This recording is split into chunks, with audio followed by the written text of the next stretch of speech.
Hey guys, welcome to my sunset water sunset tutorial of a gouache painting. So in this tutorial, I'm going to teach you how to build up a gouache painting and make it a beautiful representation of a sunset with water reflections. So to begin with, I decided to use a reference photo that my friend took of a sunset with the water and the contrast of the silhouettes, and then I took it into Procreate and tried to create a design that was more cohesive to what I wanted for this exact painting. Now that I have the two reference photos, the real life reference photo, which I will reference when I start looking at the water and the details of the water, and then the composition reference that I create in Procreate as a way to guide where I'm going, what I'm doing, and the different additions I added to the picture. Now here I start out with an old canvas, an old wood panel canvas that I had started painting on a while back, which I did not like at all. So I am going to cover it up and forget that it ever existed with this new painting. What you see me doing right now is building the painting up from the background up to the foreground. I'll start with the gradients of the sunset, and I want you to make sure as you build up the gradients, don't just sloppily try to put something down. The gradients are so important for the final look.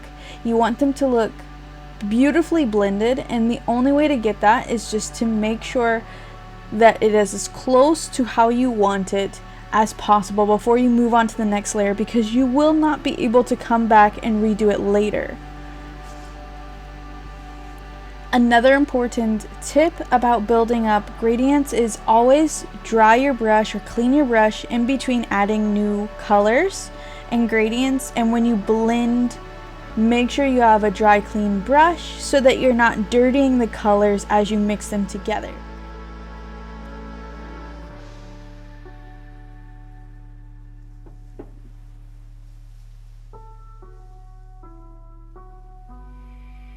Here you can see that I am reworking the gradient because I was unhappy with it again.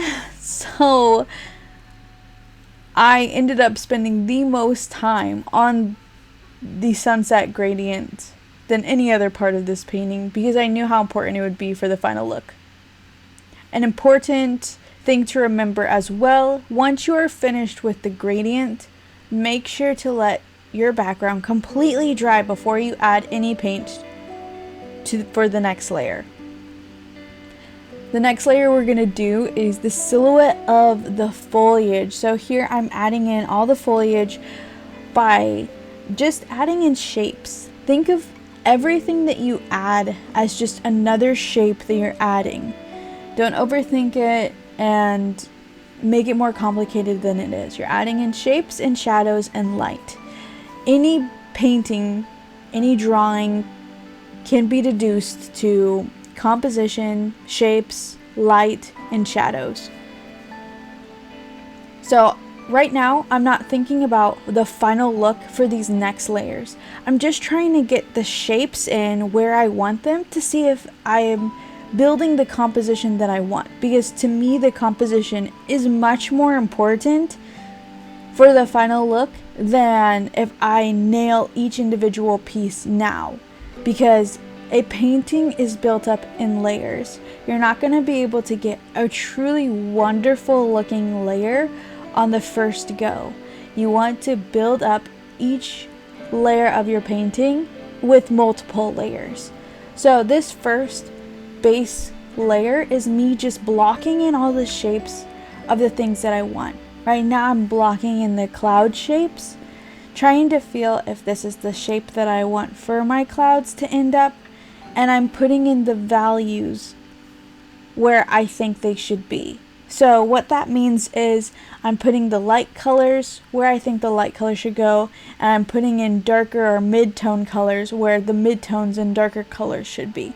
So I'm trying to keep all of the light colors of the cloud at the base of the cloud, the closest to where the sun is shining through behind the clouds. And then as the clouds go up and leave the canvas, they are going to be more mid-tone colors and darker colors to show that there isn't as much light up there as there is closer to the middle of my painting. After I blocked in the shapes of the clouds, I realized that I wanted the foliage to cradle the clouds a little bit more and make an almost U, like a soft U arc shape that closes in around the clouds to make the composition feel a little more cohesive for the eye. That the eye will follow the clouds down to the water, and as I build up the water, the reflections on the water will draw the eye throughout the rest of the painting.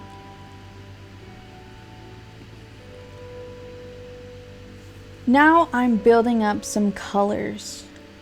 Whenever you're thinking about colors and adding them to different elements of your painting, know that adding diverse colors does not mean that you're gonna confuse other people.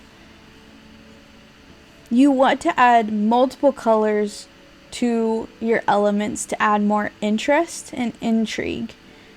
If we look at trees or nature or essentially anything in our environment, if we look at it closely, we'll see colors we would have never put on that thing. Shadows are blue, they're not black or gray. Sometimes shadows are purple and sometimes shadows are green. And so to be able to add extra colors into these elements makes more interest to people's eyes and allows people to be more curious as they stare at your painting to try to pick out all these hidden colors that you've added in places that they would have never guessed would be colors. So I added some pinks, some blues, and some yellows into the clouds, still trying to keep the value. So I'm, even as everything muddied into a mid-tone, I brought the lights back by adding the highlights with white, and now I'm putting in the darker values for where the shadows are because of the contrasted light of the sun. This will give the illusion that there's something very bright behind this cloud because the center of the cloud is very shadowed and the outline of the cloud is very highlighted, which means it's contrasted by heavy light. So to create that effect, you need a dark color in the center and then a white outline of that part of the cloud that has something very bright behind it. Something else you may notice is that I haven't really touched the water at all. Other than adding in the shadows from the foliage, I haven't messed with the water. And that's because in my mind, the clouds are still in the background. And so I'm still working from the background to the foreground. And with the water being the closest to the perspective person who's seeing this, I'm gonna build the water last. So I'm trying to fill out all the elements that are the farthest away from me first, as a way to build my painting without disrupting any other layers. Right here you can see that I'm adding orange and yellow to that area of the cloud that has the brightest element behind it. And that's to add even more intrigue to the photo. The reference photo even shows this bright orange line behind the darkest shadow in the cloud that has the sun shining from behind it. And I wanted to add that element as well to my painting to increase the interest of that specific cloud and draw the eye of the viewer.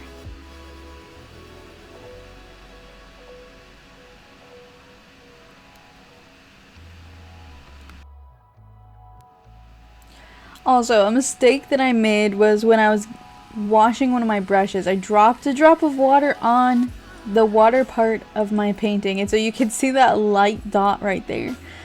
But even though that's annoying, Honestly, I wasn't worried about it because once I start covering up the water with contrast and layers, you won't even be able to see that I made that mistake there. And especially using gouache, because gouache, once dry, even when reactivated, it can blend together. I could have easily blended that back out even if I wasn't adding any more on top of that area. So right now you see that I'm using a bigger brush to add these rough, dark tones to the water. And really what I was trying to do is get the textured effect of seeing the water in lines. If you actually look at pictures of water is represented in these very slim horizontal lines, and that represents the waves as they come, or the ripples in the water. And so I wanted to give a very natural way to represent that, and so I used a bigger brush that had not very much paint on it to drag across and give a dry brush feel of texture. And then on top of that, I used a smaller brush to fill in some of these midtones. You want the lines farthest away to be more blurry because the viewer wouldn't be able to distinguish the individual lines. And so you want to take away all the crispy lines that are farther away from you and keep more of the detail right in front of you to make a more convincing perspective view of the water. And you might think that right now I'm being counterintuitive by taking away the different value system, which is a problem, but I will always put back value where it needs to be. And so as you fill each layer in, if you need more midtones, add the midtones. But after you're done adding midtones, make sure to go back and make sure that there are still the dark tones and the light tones there to keep the contrast up. And that adds more value to your painting, more interest. Right now I wanted to add a darker line around the rim of the foliage to sort of say that there's light coming from behind the foliage. And now I am adding a lighter midtone to the water to continue building up the layers of the ripples and where I think that the light would be shining on the water. So I'm using the pink from the background, from the initial gradient, to add some of these highlights to the water where the light would shine on the ripples of the water.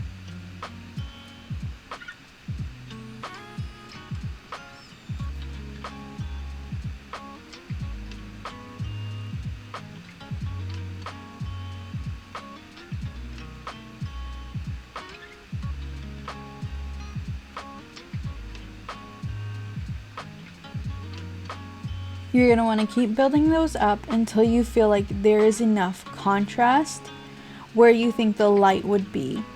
And I'm trying to put it in sketchily because you don't want your lines to be too thick, too solid. You want there to be texture in it because all things in nature have some texture, some inaccuracies. You do not want perfect lines when you're drawing things in nature because most times than not, you will not find a perfect line in nature.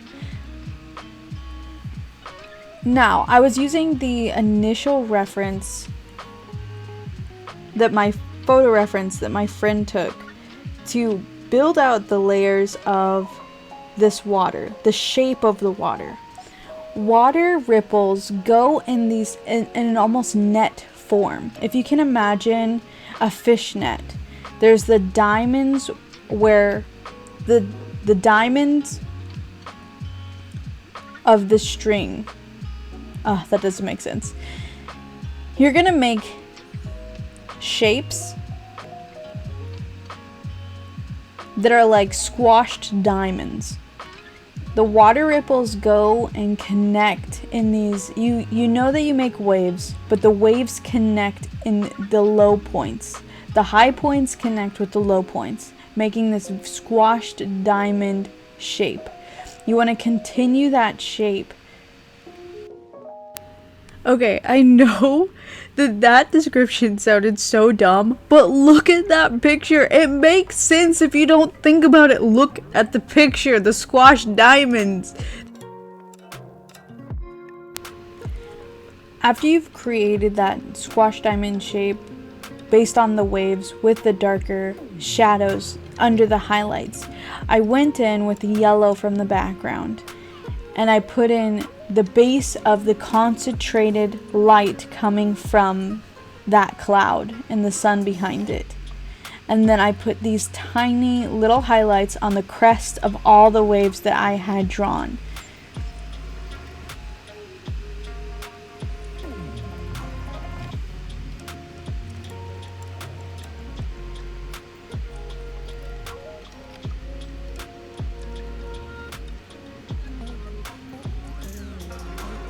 Now I'm going on top of that with a small brush in white.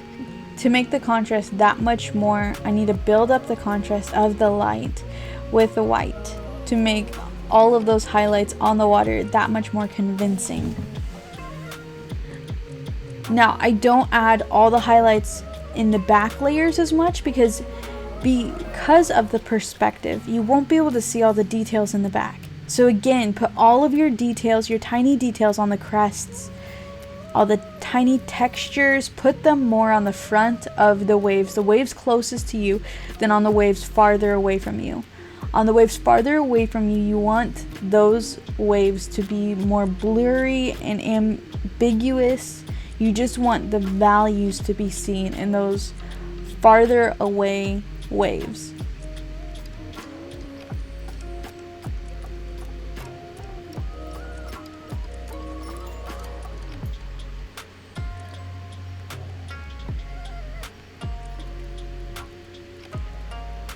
Now what I'm doing, because I was noticing that as I was putting in the highlights, the shadows began to look more like midtones than actual shadows. I decided to go back in with Prussian blue to give that deep, dark shadow and give more contrast to the crest closest to me. Again, so that you can see the contrast and the realism, the illusion of realistic waves because of the contrast.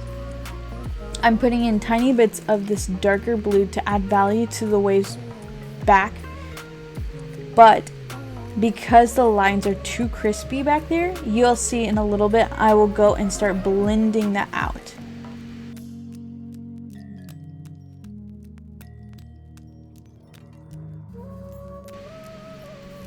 Here I decided to take a laminated paper. I use lamination all the time, it's so random, but I took a laminated film and covered the majority of my painting and decided to flick on some stars at the darker part of the sky where you can see the night and the day coming together, the transition of day. And so I lowered it a little bit to add some of those paint flecks, those stars, to the upper part of the sky. And now you'll see I'm going back in with a slightly damp brush to fill in the shadows of the foliage because I forgot to keep the shadows in when I put the midtones in the water. So I'm going back in to put those shadows back in to give it more of a realistic look. That foliage is on top of the water or in front of the water. I have to add those shadows to make that more realistic. And now I'm going in with lighter values that would be in those areas and blending out some of those sharper lines in the waves farther away.